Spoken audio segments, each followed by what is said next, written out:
আসসালামু আলাইকুম। আলহামদুলিল্লাহ, দীর্ঘ অনেক দিন পর আমরা ৬ বন্ধু মিলে একসঙ্গে বেরিয়েছি বাইরে ঘুরতে আসার জন্য। যেহেতু জাপানে অল্প কিছুদিন যাবত এসেছি, তাই তো আমাদের যে গাক্কর এরিয়া অর্থাৎ স্কুলের এরিয়ার আশেপাশের দিকগুলো আমরা আজকে ঘোরার চেষ্টা করব ইনশাআল্লাহ। এখানকার ঘর বাড়ি এবং আশেপাশের পরিবেশ পরিস্থিতি দেখে মনে হচ্ছিল যেন ডোরেমনের শহরে এসে পড়েছি আমি। দেশটি যেরকম নিট অ্যান্ড ক্লিন এবং পরিপাটি সুন্দর, অপরদিকে দেশের গাড়ির কালেকশন অর্থাৎ যে সুন্দর সুন্দর গাড়ির কালেকশন দেখতে পাই তা দেখে আমি পুরোই মুগ্ধ হয়ে গেছি। নামি দামি ভালো ব্র্যান্ডের গাড়ি থেকে শুরু করে গাড়ির পার্টস পাতির দোকানপাটও এখানে অভাব নেই। আজকে সকাল সকাল ঘুম থেকে উঠে একটু বাইরে হাঁটতে বেরিয়েছিলাম আমি আর আমার বন্ধু। অন্যদিকে দেখতে পেলাম যে বাস এসে পড়েছে আর যথাসময় বাসটি ছেড়ে দেবে, দেরি করবে না এই ভেবে মহিলাটি কিভাবে দৌড় দিয়েছে আপনারা দেখতেই পেরেছেন। আমি চিবা শহরের জিএমসি সেন্টারের আশেপাশে যেভাবে ঘুরছি, এই এরিয়াটা আমার সম্পূর্ণ নতুন এরিয়া। এই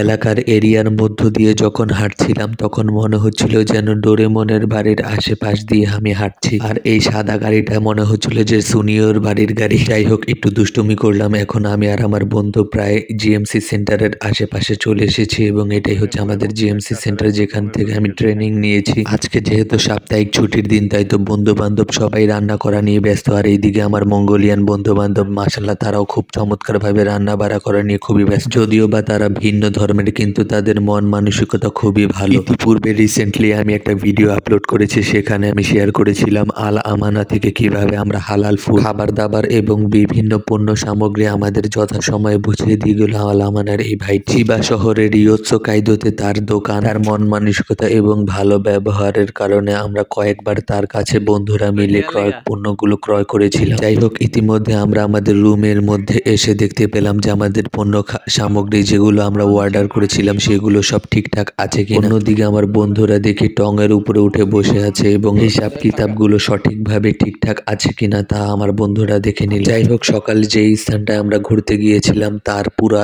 এরিয়াটা আমরা ঘুরে দেখানোর চেষ্টা করবো ইনশাআল্লাহ। তাই তো আমরা ৬ বন্ধু হাসি খুশি মনে পরিপাটি হয়ে মাশাআল্লাহ অত্যন্ত চমৎকার ভাবে বেরিয়ে গেছি বাড়ি থেকে। অন্যদিকে আমার বন্ধু আকরাম আর আতিক তো পুরাই খুশি। তারা পরে আমার বন্ধু সাইফ আর আতিক দেখি হন হন করে সামনের দিকে হেঁটে যাচ্ছে। জাপান এমন একটা দেশ যেখানে আমি লক্ষ্য করতে পারলাম যে একটু পরপরই একটা করে কোয়েন অর্থাৎ পার্ক রয়েছে, যেখানে দোলনা আছে, বাচ্চাদের খেলার অনেক জায়গা রয়েছে। কিন্তু দুঃখজনক একটা সত্যিকারের ব্যাপার হচ্ছে এই দোলনা এবং এই পার্ক ব্যবহার করার মতন মানুষ খুব কমই আছে, কারণ তারা প্রচুর ব্যস্ত থাকে। এইগুলো ব্যবহার করে না, বিষয়টা আসলে এমন না। এইগুলো ব্যবহার করে কিন্তু তাদের সময় মতো, তাদের নির্দিষ্ট কাজ সম্পন্ন করার পরে এগুলো ব্যবহার করে থাকে। অনেকটা দূর এবং পাহাড়ের মতন একটা উঁচু জায়গায় এসে দেখলাম যে কিছু মানুষ জমিতে চাষ করছে। তাদের গাড়িগুলো দেখুন কত পরিপাটি এবং সুন্দর, কিন্তু তারা মাঠে কাজ করছে। একটা কথা সত্য যে তারা তাদের কাজকে অনেক বেশি ভালোবাসে এবং কাজ ছাড়া তারা কিছুই বোঝে না। অন্যদিকে আমার বন্ধু বান্ধব বিশ্বাসই করতে পারছে না এটা কি জাপান এসেছে না কোনো গ্রামে ঘুরতে এসেছে। আমি চিবার বর্তমানে যেই এরিয়াটার মধ্যে আছি এটার এক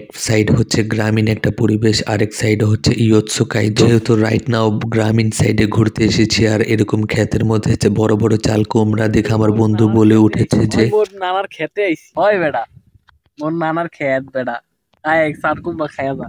যাই হোক, ইতিমধ্যে অনেকটা বেশি ঠান্ডা পড়ে গেছে, যদিও বা ভিডিওর মধ্যে ঠান্ডাটা উপলব্ধি করা যাচ্ছে না, কিন্তু বাস্তবে আমাদের কান এবং নাকগুলো অনেক বেশি পরিমাণ ঠান্ডা হয়ে যাচ্ছিল। যদিও বা বাংলাদেশের সর্বোচ্চ শীতটা এখন পড়েছে এইখানে। অবশেষে আলহামদুলিল্লাহ সারাদিন অনেক খাটাখাটনি এবং ঘোরাঘুরি করলাম আমরা সবাই মিলে। অত্যন্ত চমৎকার সুন্দর একটি সময় আমরা পার করলাম 3 বন্ধু মিলে আজকে একসঙ্গে। যদিও বা জাপানের মধ্যে নতুন এসেছি এবং আশেপাশের এরিয়াগুলো ছাড়া এখনো কোথাও যাওয়া হয়নি। আমাদের গুরুত্বপূর্ণ জাপানের গভর্নমেন্টের অনুমোদিত সুইকা কার্ড এবং personal SIM card, my number card, এই সমস্ত বিষয়গুলো আমরা যখন ক্লিয়ার কাট পেয়ে যাব তখন আমাদের ঘোরাফেরা এবং চলাফেরায় সমস্যা হবে না ইনশাআল্লাহ। আজকের মতো ভিডিও এখানেই সমাপ্ত। ইনশাআল্লাহ দেখা হবে অন্য কোনো ভিডিওতে। সে পর্যন্ত সবাই ভালো থাকবেন। আল্লাহ হাফেজ। আসসালামু আলাইকুম।